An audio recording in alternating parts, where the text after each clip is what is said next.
I'm sure there's some people who are still not familiar with me, of which I will introduce myself. I mean, I do radio, I do TV, I'm a presenter like you mentioned earlier on as well, and recently I added something to my resume too. Yeah. Entrepreneur! That's right, and that's why you're here on the show Exactly, today. That's correct. Yeah.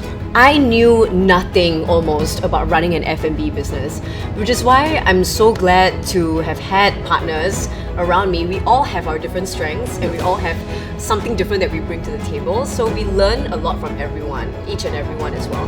You know, someone who's maybe more seasoned in business, someone who's more seasoned back in the kitchen, someone who's more seasoned with social media marketing like myself, or even, you know, traditional forms of marketing on radio and TV. And then, you know, we all come together and we have a similar goal because we have to listen to each other. And I think that's really a key thing that I also learned from my background in like TV and radio. When you're like, for example, working with a partner or with a team, the most important thing is to listen to them, what they're saying, what they're doing. Because more often than not, we're so focused on like what's on my script that I'm not really like listening to anyone else. And as a result, you don't produce the best work that you can in a team. You know, I feel like relatability has always been the big word for me. I feel like that is something that we can never forget, like as an artist, as a personality.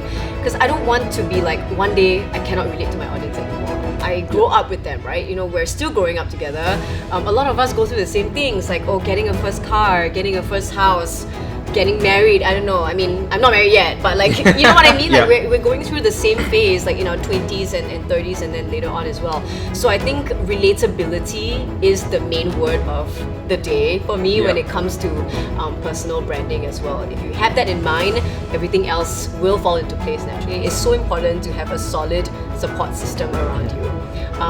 Not necessarily in your industry, because all my close friends and my family, they're kind of out of this industry.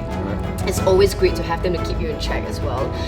And I always tell them, smack me if I'm not the person that you used to know back then when we knew each other in school and all that. And we're still friends, so that means we're not at that point yet, which is great. But I want to say a big thank you, you know, to them, to some of the people that I've met in the industry as well, and to my family. Like my parents, they're super supportive. I'm the only kid, and I could have gone down a completely different way, you know, because I was quite naughty last time, to be honest.